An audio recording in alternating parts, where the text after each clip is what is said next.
পৃথিবীর সবথেকে গভীর এবং ভয়ঙ্কর জঙ্গল হলো অ্যামাজন, যে জঙ্গলের মাঝে লুকিয়ে আছে হাজার হাজার রহস্য, যেখানে একটা পিঁপড়ের কামড়েও মানুষের মৃত্যু হতে পারে। কিন্তু আজ এই ভয়ঙ্কর জঙ্গলের কোনো কাল্পনিক ঘটনা নয়, এক সত্য ঘটনার ওপর তৈরি মুভি এক্সপ্লেন করতে চলেছি। অ্যামাজনের জঙ্গলকে পৃথিবীর সবথেকে গভীর এবং ভয়ঙ্কর জঙ্গল বলা হয়। এই ভয়ঙ্কর জঙ্গলের মাঝেই আছে একটা সোনায় মোড়ানো শহর, আর এই শহর খুঁজতে গিয়ে কিছু মানুষ নরখাদক আদিবাসীদের মুখে পড়ে। আর শুধু এই নয়, ওই ভয়ঙ্কর জঙ্গলে তাদের জন্য অপেক্ষা করছিল অনেকগুলো চমক। লোকমুখে শোনা যায় ওই সোনার শহরে যারা গিয়ে পৌঁছয় তারা নাকি আর বাড়ি ফেরে না, কিংবা মানসিক সন্তুলন হারিয়ে ফেলে। তো চলো আমার সাথে পৃথিবীর সবথেকে ভয়ানক আদিবাসীদের জঙ্গলে এক রোমহর্ষক অ্যাডভেঞ্চারে। হ্যালো, তোমরা দেখছো এক্সপ্লেইন ফিল্ম বাংলা, আমি আছি তোমাদের সাথে নাজির। আজকের movie the lost city of Z, সাল 1905, আয়ারল্যান্ড।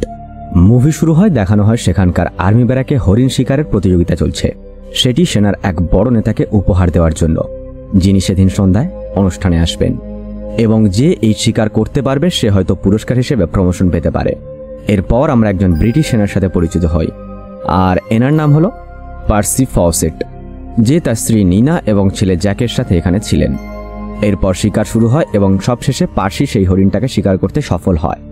আসলে পার্সির পরিবারের কোনো সদস্যই সেনাবাহিনীর কোনো বড় অফিসার হতে পারেনি, তাই পার্সি তার পরিবারের নাম উজ্জ্বল করতে চেয়েছিল এবং সে বিশ্বাস করত যে এই শিকারের জন্য সে কিছু না কিছু পুরস্কার পাবে। কিন্তু অনুষ্ঠানে কেউই পার্সির দিকে মনোযোগ দেয় না, যেটা তার কাছে খুবই কষ্টদায়ক ছিল। তবে এখানে সে কিছু করতে পারেনি এবং এভাবেই একটা বছর কেটে যায়। এরপর পার্সিকে লন্ডনে রয়্যাল জিওগ্রাফিক্যাল সোসাইটিতে পাঠানো হয়। সেখানে গিয়ে পার্সি এই ব্যক্তির সাথে দেখা করে, আর এনার নাম হলো জন।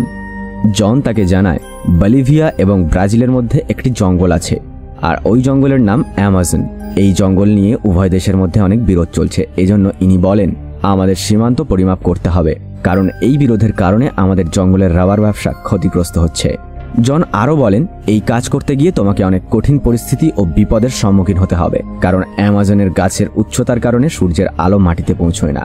এছাড়াও বিভিন্ন প্রজাতির প্রাণী ও পোকামাকড়ের মুখোমুখি হতে হবে, কারণ এই কাজটি অতটাও সহজ নয়। তবে পার্সি যদি সফলভাবে এই কাজটি সম্পূর্ণ করতে পারে তাহলে সে অনেক সম্মান অর্জন করবে।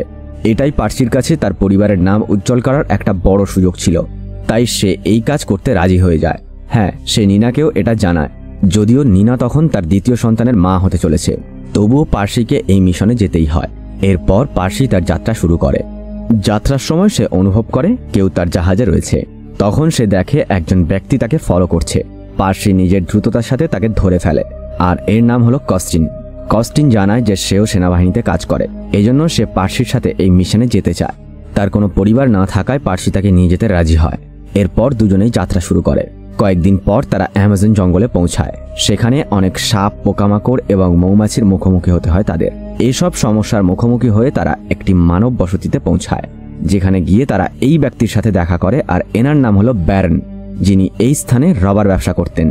যেহেতু তারা এই জায়গাটির মানচিত্র বানাতে যাচ্ছিল, এটি উভয় দেশের মধ্যেও শান্তি প্রতিষ্ঠা করবে, কারণ যদি তাদের মধ্যে যুদ্ধ হয় তবে এটা ব্যারনের ব্যবসার অনেক ক্ষতি করবে। এজন্য ব্যারন পার্সির সাহায্য নেয়। ব্যারন তাকে কিছু লোক, দুটি ঘোড়া এবং একজন আদিবাসী গাইড দেয়, যে এই জঙ্গল সম্পর্কে জানত। এগুলো সবই পার্সিকে তার মিশনে সফল হতে সাহায্য করার জন্য দেওয়া হয়। আসলে পার্সির এখানে এসে নদীর উৎসে পৌঁছানো ছিল জরুরি, তাই তারা এখন নদীর সাহায্যে এগিয়ে যেতে শুরু করে। এই যাত্রায় তাদের অনেক সমস্যার মুখোমুখি হতে হয়। এরপর তারা এখানে একটা রাত কাটায় এবং পরদিন সকালে তারা আবার এগিয়ে যাওয়ার প্রস্তুতি নেয়। তারপর পার্সি নিনার কাছ থেকে একটা চিঠি পায়, যেখানে নিনা জানায় যে সে আরও একটি পুত্র সন্তান জন্ম দিয়েছে এবং তার নাম রেখেছে ব্রায়ান। এই চিঠি পড়া মাত্র পার্সি অনেক বেশি খুশি হয়, তবে একই সঙ্গে সে ভিতর থেকে কিছুটা দুঃখ প্রকাশ করে। এটা ভেবে তার দুঃখ হয় যে এরকম আনন্দময় মুহূর্তে সে তার পরিবারের সাথে সময় কাটাতে পারছে না। কিন্তু তারা এগিয়ে যাওয়ার সময় হঠাৎ কিছু আদিবাসী তাদের উপর আক্রমণ করে বসে। এখানে তাদের একজন সঙ্গী মারা যায় এবং বাকিরা আহত হয়, তবে পার্সি জলে লাফ দিয়ে নিজেকে বাঁচায়।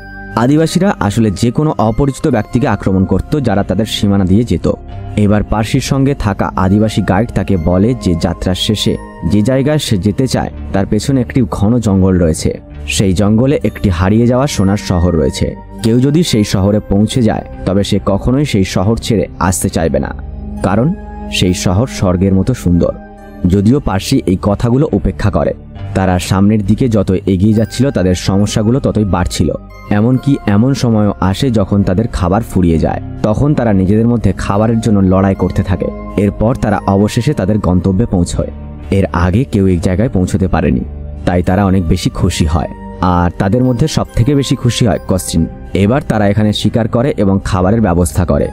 একই সময় পার্সি তার মাপজোপ নেওয়ার কাজটি সম্পন্ন করে। এই সময় সে এখানে কিছু মাটির পাত্র এবং অন্যান্য জিনিস দেখতে পায়। সেগুলো দেখে পার্সির মনে আদিবাসীর গল্পের কথা মনে পড়ে যায়। ওই গল্প প্রমাণ করার জন্য তার কাছে এই প্রমাণগুলো যথেষ্ট ছিল। এই জন্য সে মনে মনে সোনার শহর খোঁজার সিদ্ধান্ত নিয়ে ফেলে। তবে তাদের কাছে পর্যাপ্ত পরিমাণ খাবার না থাকায় সবাই বাড়ি ফিরতে চাইছিল এবং পার্সিরও তার পরিবারকে দেখতে ইচ্ছে করছিল খুব। তাই কয়েক মাস পর তারা সবাই তাদের শহরে ফিরে আসে। সেখানে পৌঁছানোর পর পার্সিদের খুব সুন্দরভাবে স্বাগত জানানো হয়, কারণ তারা এমন একটি জায়গার খোঁজ পেয়েছিল যেটা কোনো মানচিত্রে ছিল না। এরপর একটি পার্টিতে পার্সির এই লোকটার সাথে দেখা হয়, আর ইনি হলেন একজন জীববিজ্ঞানী। কয়েকদিন পর রয়্যাল জিওগ্রাফিক্যাল সোসাইটি একটি সম্মেলনে পার্সি তাদের অভিযানের কথা সবাইকে জানায় এবং সেই হারানো শহরের কথাও শেয়ার করে। এই নিয়ে সবাই সেখানে পার্সিকে নিয়ে সমালোচনা করতে থাকে এবং বলে এগুলো সবই আদিবাসীদের মন গড়া গল্প। কিন্তু এই কথার জবাবে পার্সি তাদের সামনে 1753 সালের একজন পর্তুগিজ সৈনিকের একটা সম্পূর্ণ চিঠি দেখায়। সেই চিঠিতে লেখা ছিল যে তিনি একটি সোনার শহরে পৌঁছেছেন। সেখানে দেওয়ালগুলো রূপোর তৈরি, আর সেখানে প্রাচীন মন্দির এবং বিভিন্ন সুন্দর নিদর্শন রয়েছে। তারা আমাদের চেয়েও বেশি উন্নত এবং সত্যিই তারা ঠিকই বলেছিল যে এখানে আসে সে আর এই জায়গা ছেড়ে যেতে চায় না। এবং যেহেতু এই চিঠিটি ট্রিনিটি কলেজের লাইব্রেরি থেকে পাওয়া গেছে, তাই এটি পুরোপুরি সত্য একটি চিঠি। এরপর সবাই পার্সির কথায় বিশ্বাস করে, যার ফলে পার্সিকে আবার সেখানে যাওয়ার অনুমতি দেওয়া হয়। এবার কস্টিন এবং জেমস তার সাথে যাওয়ার জন্য প্রস্তুত হয়। এরপর তারা কিছু লোক নিয়ে যাত্রা শুরু করে। জঙ্গলে প্রবেশ করার সাথে সাথেই সেখানকার প্রাণী এবং পরিস্থিতি খারাপ হতে শুরু হয়, বিশেষত জেমসের অবস্থার কারণে। তবে এবার পার্সির দৃঢ় ইচ্ছাশক্তি ছিল এবং সে অনেক তথ্য নিয়ে এসেছিল। এরপর আবার নদী পার হয়ে তারা একই আদিবাসী গোষ্ঠীর দিকে এগোতে শুরু করে, যারা আগেও তাদের উপর আক্রমণ করেছিল। কিন্তু পার্সি যেহেতু এদের সম্পর্কে সবকিছুই জানত, তাই আক্রমণ শুরু হওয়ার সাথে সাথেই অ্যামিগো অ্যামিগো বলে চিৎকার করতে থাকে পার্সি। এর ফলে আদিবাসীরা তাদের উপর আক্রমণ বন্ধ করে এবং তাদের নিজেদের বস্তিতে নিয়ে যায়। সেখানে যাওয়া মাত্র জেমস দেখতে পায় এরা একজন মানুষকে রান্না করে খাচ্ছিল এবং সে এই নিয়ে পার্সির সাথে কথা বলে এবং পার্সি জেমসকে জানায় যে এটি তাদের মৃতদেহ যেটা তারা রান্না করে খায়, কারণ তাদের বিশ্বাস যদি তারা কারো আত্মা খায় তবে সেই আত্মা তাদের ভিতর আটকে যায়। এরপরে পার্সি তাদের নেতার সাথে দেখা করে এবং প্রাচীন সোনার শহরে যাওয়ার রাস্তার কথা জিজ্ঞেস করে। এই বিষয়ে নেতা তাদেরকে সোজা এগিয়ে যেতে বলে, যেখানে কয়েকদিন যাত্রার পর তারা অন্য একটি গোষ্ঠীর মানুষের সাথে দেখা করবে, যারা তাদের আরও এগিয়ে যেতে সাহায্য করতে পারে। এগিয়ে যাওয়ার আগে সবাই সেখানে সেদিন রাত কাটানোর সিদ্ধান্ত নেয়।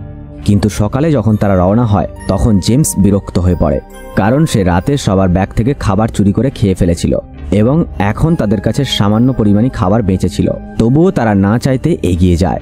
এরপর জেমসের একটি ভুলের কারণে তাদের নৌকা সন্তুলন হারায় এবং তাদের অবশিষ্ট খাবার তাদেরকে জলের মধ্যে ফেলে দিতে হয়। ঠিক সেই সময় জেমসও সেই নদীতে পড়ে যায়।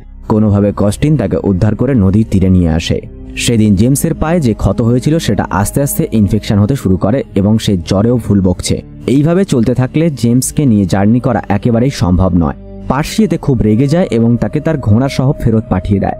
সেই ঘোড়ার সাথে একজন ইন্ডিয়ান গাইড ছিল যে জেমসকে সহজেই বাড়ি পৌঁছে দিতে পারবে, আর বাকিরা তাদের যাত্রা চালিয়ে যায়।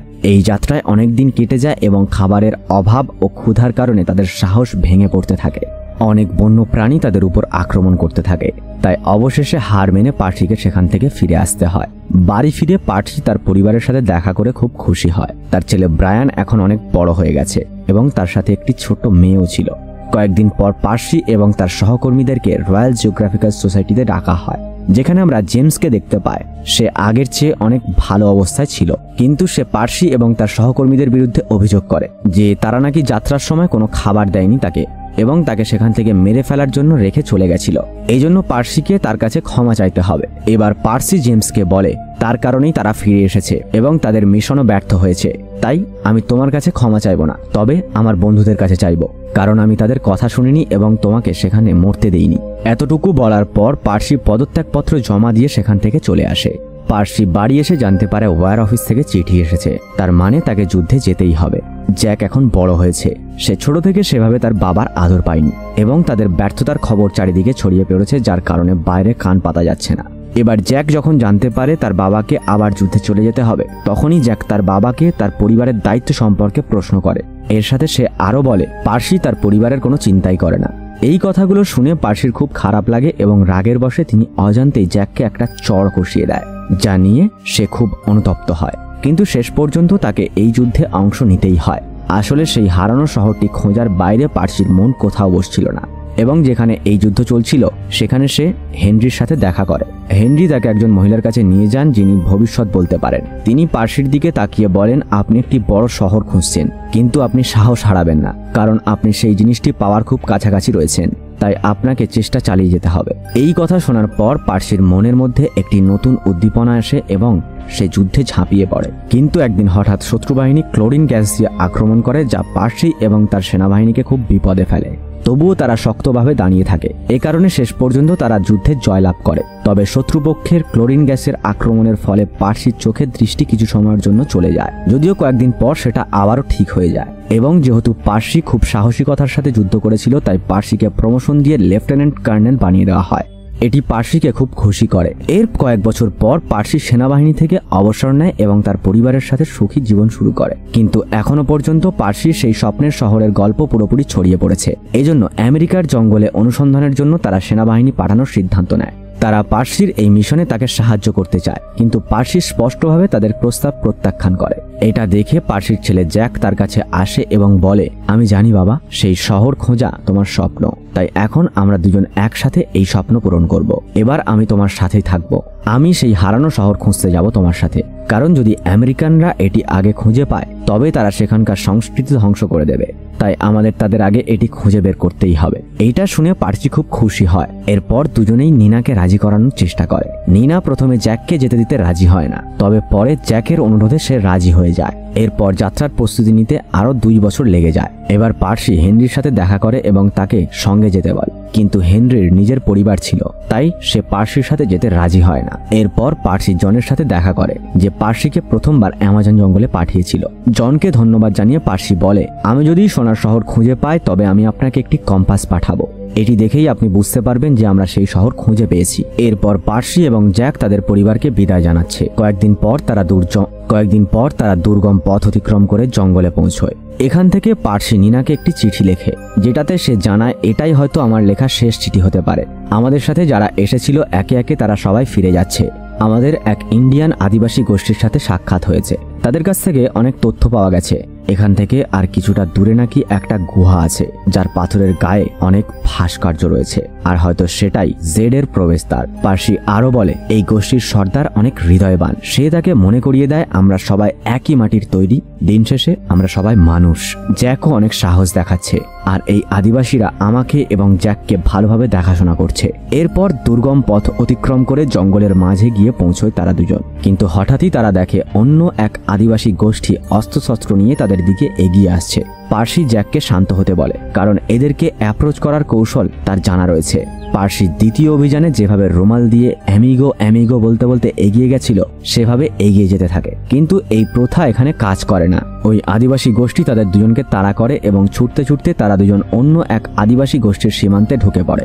যে গোষ্ঠী পার্সিদেরকে তাড়া করছিল সেই গোষ্ঠী এদেরকে দেখে সেখান থেকে পালিয়ে যায়। এরা ওদের দুজনকে চারদিক থেকে ঘিরে নিজেদের এলাকায় নিয়ে যায়। পার্সি জ্যাককে সাহস জোগানোর জন্য বলে, চিন্তা করো না, তাদের সাথে কিছুই হবে না, তাদের ভবিষ্যৎ এইভাবে শেষ হয়ে যেতে পারে না। এরপর তাদের একটি ওষুধ দেওয়া হয়, যা খেয়ে তারা দুজনেই অজ্ঞান হয়ে পড়ে এবং সেই দিনের পর থেকে তাদের সম্পর্কে আর কেউ কিছু জানতে পারেনি। অনেক বছর পেরিয়ে গেছে, কিন্তু তাদের কোনো খোঁজ মেলেনি।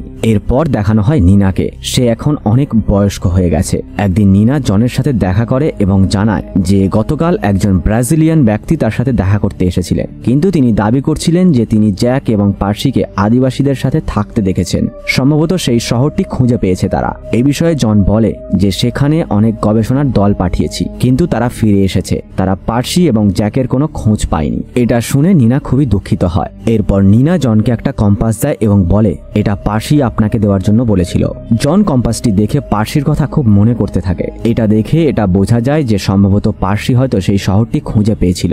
যদিও আজ পর্যন্ত কেউ এ বিষয়ে সঠিক সত্য জানতে পারেনি। এরপর তার স্বামী এবং ছেলের স্মৃতি আঁকড়ে বেঁচে থাকা নিনা 1954 সালে মারা যায় এবং এই গল্পটি একটা সত্য ঘটনার উপর ভিত্তি করে তৈরি। বাস্তবে আজ পর্যন্ত পার্সি এবং জ্যাকের সম্পর্কে কিছু জানা যায়নি। কেউ কেউ বলে যে তাদের বন্য প্রাণীর শিকার করেছিল, আবার কেউ বলে সেই গভীর জঙ্গলে আরো বিপজ্জনক গোষ্ঠী ছিল যারা হয়তো তাদেরকে হত্যা করেছিল। আবার কিছু মানুষ বিশ্বাস করে যে পার্সি সোনার শহর খুঁজে পেয়েছিল, তাই এরপর সে আর ফিরে আসেনি, কারণ সেই শহরের সৌন্দর্য দেখে কেউ আর সেখান থেকে ফিরে আসতে চায় না। এবং এই রহস্যময় সমাপ্তির মধ্যে মুভি শেষ হয়। তো আজকের মুভিটা একটু অন্যরকম ছিল, তোমাদের কেমন লাগলো কমেন্ট করে জানিও। আর ভিডিও ভালো লাগলে সাবস্ক্রাইব করতে হবে না, শুধু একটা লাইক করে বন্ধুদের সাথে শেয়ার করে দিও। আর হ্যাঁ, তোমরা যারা সরাসরি আমার সাথে কথা বলতে চাও চলে এসো ফেসবুক ইনস্টাগ্রামে, জমিয়ে আড্ডা হবে। তো চলো দেখা হচ্ছে পরের ভিডিওতে, বাই।